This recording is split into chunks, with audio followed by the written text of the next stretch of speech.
মুসা আলাইহিস সালাম এক বদমাশকে শহর থেকে গাড় ধাক্কা দিয়ে বাহির করে দিয়েছে। কয়েকদিন পরে ওহী আসছে, মুসা আলাইহিস সালাম, আমার ওলি মারা গেছে, জানাজায় যে শরীক হবে জানাজা পড়াইতে হবে। তো মুসা আলাইহিস সালাম বলতেছে, আল্লাহ একা জানাজা পড়াবো কি কইরা, একা কি কইরা? আল্লাহ জোশে চলে আসছে যে মুসা, আমার বন্ধুর জানাজায় যে শরীক হবে আমি তার গুনাহ মাফ করব, আমি তার গুনাহ। এই সুযোগকে হাতছাড়া করে চলছে বনি ইসরাইল, যা দেখে জঙ্গলে পড়ে আছে ওই পুরান বদমাশ যাকে মুসা আলাইহিস সালাম বাহির করে দিয়েছেন। আর বনি ইসরাইল ছিল একটু গারতেরা জাতি, গারতেরা, গারতেরা বুঝেন, রগ একটা বেকা আর কি। তো মুসা আলাইহিস সালাম বলতেছে, মুসা জীবনভর বহুত খেলা তো দেখাইলা, এটা কি শেষ খেলা? বদমাইশ আবার ওলি হইল কবে? হ্যাঁ, আর মুসা আলাইহিস সালাম কাকে জিজ্ঞাসা করবে? উনি ওহির অপেক্ষায় আছে। একটু পরে আল্লাহ ওহি পাঠাইছে, মুসা আলাইহিস সালাম ছিল তো বদমাশ সত্য, কিন্তু ফালাম্মা করুবাল মউত, আরবি শব্দগুলা কিন্তু ভালো মতে শুনেন। ফালাম্মা করুবাল মউত, যখন মউত একবারে সন্নিকটে চলে আসছে, রাআ ইয়ামিনা ওয়া শিমালা, ডাইনে দেখছে বামে দেখছে, আমামা ওয়া আরাআ, সামনে দেখছে পিছে দেখছে, করিবা ওয়া বাঈদা, কাছে দেখছে দূরে দেখছে, ফালাম ইয়াজিদ আহাদ, কাউকে পায় না মনের কথা বলার জন্য। ফালাম্মা রাআল উফুক, আকাশের দিকে তাকায়া বলতেছে, ইয়া মান লা তাদুররুহুদ দুনূব, ও আল্লাহ গুনাহে যার ক্ষতি সাধিত হয় না, ওয়ালা তানকুসুহুল মাগফিরা, মাফ করলে যার ভান্ডারে কমে না, ফারা আমুতু ফরিদান ওয়াহিদা, দেখ আমি একা জঙ্গলে পড়া পড়তেছি, ওয়া আনতা কুলতা আনতাল গফুরুর রহিম, আর আপনি বলতেছেন আপনি গফুরুর রহিম, যদি মাফ না করলেন তো আমার লাভ হইল, তো হইলটা কি? আপনার এই নাম দিয়ে আমার কি লাভ হইল? আল্লাহ বলতেছে, মুসা ইসআল বনি ইসরাইল মাযা উজিব, ও মুসা তুমি বনি ইসরাইলকে জিজ্ঞেস করো আলাইহিস সালাম আমি কি জবাব দিব। তো বনি ইসরাইল চিৎকার দিয়া বলতেছে, সাদাকতা ইয়া রাব্বা, রব আপনার সিদ্ধান্ত সঠিক। এই কথা বলার পরে আপনার জবাব তো এটাই আসে যে আমি মাফ করে দিলাম। আজকের রাত্র হলো ওই রাত্র, শুধু ঘোরাঘুরির রাত্র না। একটা কোনায় বসেন, নির্জনে একা একা বসো। যুবক, তোমার যৌবন বড় দামি, আমি তোমাদের পায়ে হাত দিতেছি। আমি জানি তোমাদের যৌবন কত দামি, তোমরা আল্লাহর কাছে কত দামি হইতে পারো আমি জানি। ওই সময় আমার হাতে নাই, নাইলে আমি তোমাকে একটা একটা দেখাইতে পারি যে তুমি আল্লাহর কাছে কত দামি হইতে পারো। একটা শুধু দেখাই, একটা, তুমি অতটুক দামি হইতে পারো যে আল্লাহ তোমাকে দেখাবে আর ফেরেশতাদেরকে ডাইকা বলবে, ইন্নী উবাহি বিহিল মালাইকা, এই যুবককে নিয়ে আমি তোমাদের উপরে গর্ব করি, গৌরব করি। কে বলবে? কে বলবে? কে বলবে? কোন আল্লাহ? কোন আল্লাহ? আল্লাহর পরিচয় তো জানি না আমরা, আল্লাহর পরিচয় তো জানি না। ওই যে যাও, ওই এইখান দিয়া বাহির হও, আর এই পাশেই দেখো একটা নেম প্লেট লেখা আছে। প্রথমে নাম লেখা আছে, নিচে ডিজি লেখা আছে, ইসলামী ফাউন্ডেশন। ডিজি হইল তার পরিচয়, পদবী। আল্লাহ নিজের পরিচয় দিছে, আল্লাহ কে। আমরা তো শুধু বলি আল্লাহ আমাদের রব, বাস। আল্লাহ 99 পদ দিয়া নিজের পরিচয় দিছে। নিজের আল্লাহ বলে আমার আল্লাহ নাম, কিন্তু আমার পরিচয় জানো আমি কি পদের মালিক? আমি রহমান, আমি রহিম, আমি মালিক, আমি কুদ্দুস, আমি সালাম, আমি মুমিন, আমি মুহাইমিন, আমি আজিজ, আমি জব্বার, আমি মুতাকাব্বিরুল খালিকুল বারিউল মুসাব্বিরুল গফফারুল কহ্হারুল ওয়াহ্হাবুর রাজ্জাকুল ফাত্তাহুল আলিমুল কাবিদুল বাসিতুল খাফিদুল রাফিউল মুইজ্জুল মুদিল্লুস সামিউল বাসিরুল হাকামুল আদলুল লতীফুল খবীরুল হালিমুল আযীমুল গফুরুশ শাকুরুল আলিয়ুল কবীরুল হাফিজুল মুকিতুল হাসিবুল জলিলুল করিমুর রকিবুল মুজিবুল ওয়াসি আল হাকিমুল ওয়াদুদুল মজিদুল বাঈসুশ শহীদুল হকুল ওয়াকিলুল কবিয়ুল মতিনুল ওয়ালিয়ুল হামিদুল মুসি আল মুবদি আল মুঈদ আল মুহয়ি المميت الحي القيوم الواجد الماجد الواحد الأحد الصمد القادر المقتدر المقدم المؤخر الأول والآخر الظاهر والباطن الوالي المتوالي البر التواب المنتقم العفو الرؤوف مالك الملك ذا الجلال والإكرام المقسط والجامع والغني والمغني المانع الدار النافع النور الهادي البديع والباقي الوارث والرشيد الصبور জাল্লে জালালু। আমি 99 পদের মালিক আল্লাহ,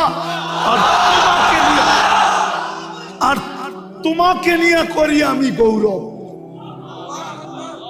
হায় হায় হায় হায়, সামান্য পদস্থ মানুষের নৈকট্য পাইলে, সামান্য পদস্থ মানুষের নৈকট্য পাইলে মাটি দিয়ে হাঁটতে চায় না। হ্যাঁ, মাটি দিয়া হাঁটতে খুশির অন্ত থাকে না, গৌরবের অন্ত থাকে না, ঠিক না? কি বলেন? এমনকি ভিজিটিং কার্ড বানাইতে দেরি করে না। ও যুবক, তুমি আল্লাহর কাছে গৌরবময় হবে। দেখেন, শাহজালাল রহমতুল্লাহ আলাইহির কাছে কিন্তু কিছুই ছিল না, শুধু একটা জায়নামাজ ছিল। কি ছিল? কোনো তীর ছিল না, তলোয়ার ছিল না, ডাল ছিল না, সরকি ছিল না, কোনো বোম ছিল না, টোম ছিল না। কিন্তু উনি সিলেট বিজয় করছেন না? করেন না? কি দিয়া? শুধু জায়নামাজ। শুধু জায়নামাজটাই হইল আত্মশুদ্ধির রং আর কালারের বিস্ফোরণ। বিস্ফোরক ছিল এটা, এটা জায়নামাজ ছিল না, এটা বিস্ফোরক ছিল, বিস্ফোরণ ছিল। ওনার আত্মশুদ্ধির কারণে, রং আর ঘ্রাণের কারণে যখন রাজা গৌর গোবিন্দ দেখছে যে পানির উপর দিয়া জায়নামাজে বৈশা পার হইতেছে, তো ও বুদ্ধিমান ছিল, ও বুঝা ফেলছে মাত্র আমাকে জায়নামাজ দেখাইছে, কিন্তু জায়নামাজের মালিক দেখায় নাই। যদি জায়নামাজের মালিক দেখায় দেয় তাইলে কিন্তু আমার অবস্থা আরো খারাপ হবে। বিদায় বাবা, জানিয়া পালাও, জানিয়া পালাও। তো আজকের রাত্রটা আসলে ওনার নির্জনে বৈশা যতটুকু নিজের গুনাহ মনে আছে, যে আমি কি কি গুনাহ করছি, আমার সর্ব অঙ্গ দ্বারা কি কি গুনাহ হয়েছে, নির্জনে বৈশা ওইটাকে স্মরণ করা আর ভাবতে থাকা একটা শব্দ, যে এই গুনাহগুলা যদি আল্লাহ মিটায় না দিলেন, মুছায় না দিলেন, মাপ না করলেন, তা আমি এই চেহারাটা নিয়ে সর্বপ্রথম হাউজে কাউসারে কিভাবে দাঁড়াবো? কেননা হাউজে কাউসার থেকে যে বিতাড়িত হবে, ও সর্ব জায়গার থেকে বিতাড়িত হবে, ওকে আর কোনো জায়গায় স্থান দেওয়া হবে না। আর হাউজে কাউসারের পানি যার পেটে যাবে, ও কোনো না কোনো বাহানায়, কোনো না কোনো ভাবে, কোনো না কোনো উসিলায়, কোনো না কোনো পদ্ধতিতে, কোনো না কোনো ফাঁক ফোকর দিয়া ও জান্নাতে যাবেই যাবে, যাবেই যাবে, যাবেই যাবে, যাবেই যাবে। কেননা যেই পেটে হাউজে কাউসার যাবে, ওই পেট কোনোদিন দুযোগে যাবে না। বিদায় আজকের রাত্রটা হলো কালারি রাত্র, ভিতরে রং বসানের রাত্র। আর এটার জন্য পদ্ধতি হলো নির্জনে বসো, মাথা দুইটা হাঁটুর নিচে, হাঁটুর ভিতরে ঢুকায় দাও। একটা কাহিনী মনে উঠলো, যদিও আমি কাহিনীতে অভ্যস্ত না, কিন্তু প্রসিদ্ধ কাহিনী। যদি প্রসিদ্ধ না হইতো তাহলে বলতাম না। মসজিদে নববীতে নাকি হাদিসের দর্শ হইতেছিল, তো বহু দূর এক যুবক দুই হাঁটুর ভিতরে মাথা ঢুকায়া বসা আছে। তো খিজির আলাইহিস সালামের এটা ভালো লাগতেছিল না যে সবাই আমরা বৈশা হাদিস শুনি, এই যুবক ওই দূরে বৈশা দুই হাঁটুর ভিতরে মাথা ঢুকায়া কি বল একা একা কি করে।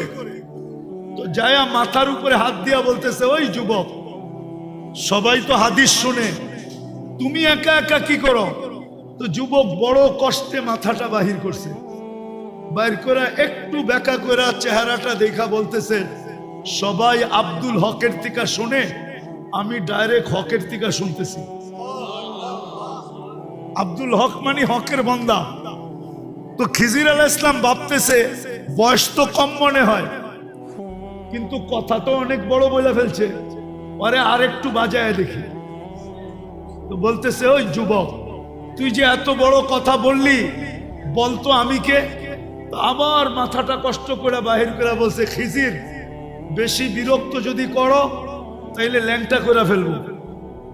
মানে ওই মানুষের ভিতরে যে চিৎকার দিমু, এই যে এটা খিজির, বলতে দেরি, তোমাকে মানুষ গিরা ধরতে দেরি করবে না, তুমি এইখান থেকে জান নিয়ে যেতে পারবে না। তো খিজির আলাইহিস সালাম বুঝা ফেলছে যে না, আসলেই তো।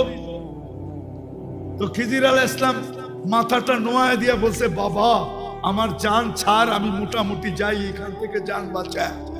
তো আজকের রাত্রটা হলো ওই রাত্র যে হাঁটুর নিচে নিজের মাথাটা ঢুকায় দিয়া, আমি বিশেষ করে যুবকদের পায়ে হাত দিয়া বলতেছি, তুমি জানো না আবার তুমি শবে বরাত পাবে কিনা, তুমি জানো না তুমি রমজান পর্যন্ত পৌঁছবে কিনা, আমিও জানি না যে আমি রমজান পর্যন্ত পৌঁছবে কিনা, আমিও জানি না আগামী 1 বছর পরে শবে বরাত পাবো কিনা। আজকের রাত্রটা হলো কালার রাত্র, নিজেকে রঙিন করো। ঘ্রাণ না নিতে পারো তো কমসে কম তুমি নিজেকে রঙিন করো, হাঁটুর ভিতরে মাথা দুটা ঢুকাও, আর নিজের গুনাহগুলাকে স্মরণ করো যে আমি এতটুক বয়সে কত কত গুনাহ করলাম, ডেলি কতগুলা করি, কতগুলা করলাম। কালকে আল্লাহ যদি আমাকে মাফ না করলো, তাইলে আমি কালকে আল্লাহর রসুলের হাউজে কাউসারে দাঁড়াবো, তো দাঁড়াবো কি করে? যদি বিতাড়িত করে দিল, তাইলে আমার হবে তো হবে কি? দ্বিতীয় হলো, আমি আল্লাহর কাছে যায় দাঁড়াবো কি করে? কি করে দাঁড়াবো? আমি একটা হাদিস থেকে কাহিনী দিতেছি, হাদিসের না হইলে এটা দিতাম না। বনি ইসরাইলে এক বদমাশ ছিল, যার নাম ছিল কিফিল। কি? কিফিল। কিফিল বদমাশ ছিল। সে প্রতি রাত্রে জিনার পিছনে বর্তমান টাকায় 50 থেকে 60 লক্ষ টাকা খরচ করে, আর এটা তার নেশা ছিল। আল্লাহ তাকে এত টাকা দিছিলেন যে পাহাড় পর্যন্ত তার টাকার সামনে হার মানত। একদিন এক মেয়েকে নিয়ে আসছে, তো কামরার ভিতরে ঢুকায় বলতেছে, আমি প্রস্তুতি নিয়ে আসতেছি। যখন নিয়ে আসছে প্রস্তুতি, তো দেখে মেয়ে অজরে কাঁদতেছে। তো বলতেছে, ওই মেয়ে, কাঁদিস কেন? আমি তো তোকে টাকা দিয়ে নিয়ে আসলাম, তুই নিজেই আমার হাতে ধরা দিলি, আমি তো তোকে জোর করে আনি নাই। তো মেয়ে বলতেছিল, শোন কিফিল, আমি বাজারি মেয়ে না, আর এটা আমার পেশাও না, যে কোনো বিপদের কারণে আমি তোর হাতে ধরা দিতে বাধ্য হয়েছি। কিন্তু কাঁদি কেন জানিস? কালকে এই চেহারাটা আল্লাহকে কি করে দেখাবো? এতটুকু কথা তীর মারলে মনে হয় কিফিলের দিলে এত জোরে লাগতো না। এতটুকু কথা এত জোরে লাগছে, কিফিল একটা চিৎকার দিয়ে মাটিতে পড়ে গেছে। বলছে, বোন, একদিনে তোর এই অবস্থা, এখন পর্যন্ত কর্ম তো ঘটে নাই। নিয়ে আসছি বটে, কর্ম তো ঘটে নাই, তাই তোর এই অবস্থা, কালকে আমার কি হবে? সে একটা চিৎকার দিয়ে মাটিতে পড়ে গেছে আর বলছে, বোন, তোর কথা তীরের চেয়ে বেশি আমার দিলে লাগছে। আমি হাত তো দূরের কথা, তোর গায়ে আঙ্গুলও দিব না, টাকার থৈলি তোকে দিয়া দিলাম, কিন্তু একটা অনুরোধ করতে ভুলবো না। বলছে, সেই অনুরোধ কি? বলছে, তুই চোখের পানি দিয়ে আল্লাহকে একটু বলে দে না, যে আল্লাহ যেন আমার তওবাটা কবুল করে আমি তওবা করলাম। ওই রাত্রেই কিফিল মারা গেছেন। সোনালী অক্ষরে দরজায় লেখা উঠছে, বা ওই জমানার নবীর কাছে পয়গাম আসছে, কদ গফারাল্লাহু লিকিফলিন, আল্লাহ কিফিলকে মাফ করে দিয়েছেন। আজকের রাত্রটা হলো ওই রঙিন করার রাত্র, নিজেকে রঙিন করার। কসম খোদা, হাঁটুর ভিতরে মাথা ঢুকাও আর ভাবতে থাকো কতটুকু গুনাহ হলো। হইতে পারে তিনটার যে কোনো একটা ঘটতে পারে তোমার সাথে। ভাবতে ভাবতে ভাবতে ভাবতে যে আমি কালকে আল্লাহ আল্লাহ রসুলকে এই চেহারাটা কি করে দেখাবো। হইতে পারে তোমার অগোচরে এখানে একটু পানিও জমতে পারে। হইতে পারে তোমার অগোচরে এক ফোঁটা পানি গাল পর্যন্ত আসতে পারে। হইতে পারে তোমার ভিতর থেকে একটা চিৎকার বাহির হতে পারে যে আল্লাহ, আয় আল্লাহ, বরকতের রাত্রি, রহমতের রাত্রি, 13 নাম বিশিষ্ট রাত্রি, আয় আল্লাহ, আয় আল্লাহ, আপনি আমাকে মাফ। 7 কসমের পরে আল্লাহ বলছেন, আমার কাছে তোমাদের কাছে যেরকম প্রথমে তালাশ করো, রঙও লাগবে, গ্রাণও লাগবে, কিন্তু রং আর গ্রানওয়ালা মার্কেট আউট, কোথাও পাওয়া যায় না। এখন যুবক তালাশ করতেছে যে একটা রং আলা হইলেও চলবে, নাইলে কিন্তু জুতার বাড়ি, নাইলে কিন্তু গেলেই তো জুতা দেখাবে, ঠিক না? মনে হয় বুঝাইতে পারি নাই। হ্যাঁ, আল্লাহ বলে 7 কসম খায়া বলতেছেন যে আমার কাছেও কিন্তু রঙও লাগবে, গ্রাণও লাগবে, রঙও লাগবে, রঙও লাগবে, গ্রাণও, রঙও লাগবে, গ্রাণও লাগবে। কিন্তু আল্লাহকে যদি প্রশ্ন করি, আল্লাহ রং গ্রাণ তো নাই, শুধু রং আছে, তা আল্লাহ বলে শুধু রং হইলেও চলবে, কিন্তু ওই রংটা আমার বন্ধুর রঙে রঙিন হইতে হবে। ওই রংটা আমার বন্ধুর রঙে রঙিন হইতে হবে, রঙে রঙিন হইতে হবে। একটা কথা বলেন, আমি একটা প্রশ্ন করি আপনাদেরকে। আচ্ছা বলেন তো, সাক্ষী ছাড়া কোনো কেস চলে? যদি সরকার বাদী হয় তারপরও লাগবে সাক্ষী, লাগবে। হ্যাঁ, যদি পুলিশ বাদী হয় লাগবে। তাহলে কিয়ামতের দিন তো আল্লাহ বিচার কার্য শুরু করবেন। কিয়ামতের মাঠে বিচার দিনের স্বামী আল্লাহ, ঠিক না? বিচার কাজ আল্লাহ পরিচালনা করবেন, ঠিক না? আল্লাহকে যদি প্রশ্ন করি, আল্লাহ সাক্ষীকে, আপনি যে বিচার কাজ করবেন সাক্ষী কই? জবাব কি আপনাদের কাছে? অনেকে বলবেন সাক্ষী হইল কেরামান কাতিবিন, ঠিক না? ভুল। কেন? ফেরেশতা মুকাল্লাফ না, ফেরেশতা হুকুমের অধীন না, ফেরেশতা শরীয়তের অধীন না। সাক্ষী এটা শরীয়তের বিষয়, আর ফেরেশতা শরীয়তের কি না, মুকাল্লাফ। কিছু আলেম ওলামা আছেন তো এখানে, বুঝেন তো? ফেরেশতা শরীয়তের মুকাল্লাফ না, তাহলে ওরা সাক্ষী দিবে তো কি করে? ওরা পেপার দিতে পারে কিন্তু সাক্ষী দিতে পারে না। লিখিত পেপারটা দিতে পারে, সাক্ষী দিতে পারে না। তো আল্লাহ বলে আমি সাক্ষী এই উম্মতে মুহাম্মাদীকে নির্ধারণ করছি। আমরা হইলাম কিয়ামতের মাঠের রাজ সাক্ষী। রাজ সাক্ষী বুঝেন? কিছু সাক্ষী থাকে বিলকুল গোপনীয়, এটাকে কি বলে? রাজ সাক্ষী। আমরা হইলাম ওই সাক্ষী।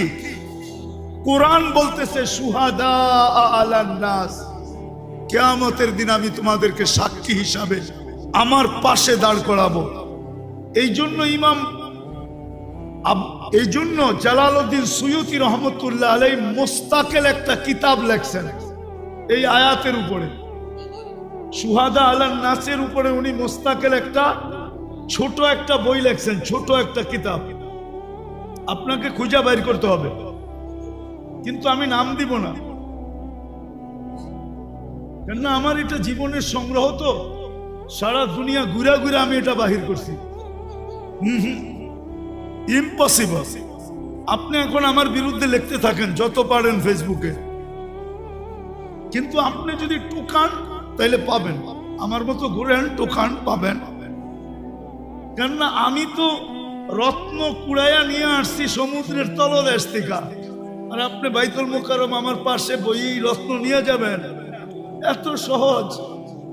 আমি এত কাঁচা মাছ খাই না, ফ্রাই করি, তারপরে পাকাই, তারপরে খাই, ডাবল পাকায় খাই। তো যেটা বুঝাইতেছিলাম, আমরা সাক্ষী কিয়ামতের দিন। এটার উপরে জালালউদ্দিন সুয়ুতী রহমতুল্লাহ আলাইহি মুস্তাকিল কিতাব লেখছেন, শুধু এতটুক শব্দ দিয়ে, সুহাদা আলান নাস। তারপরে উনি দলিল নিয়ে আসছেন, শত দলিল আনছেন।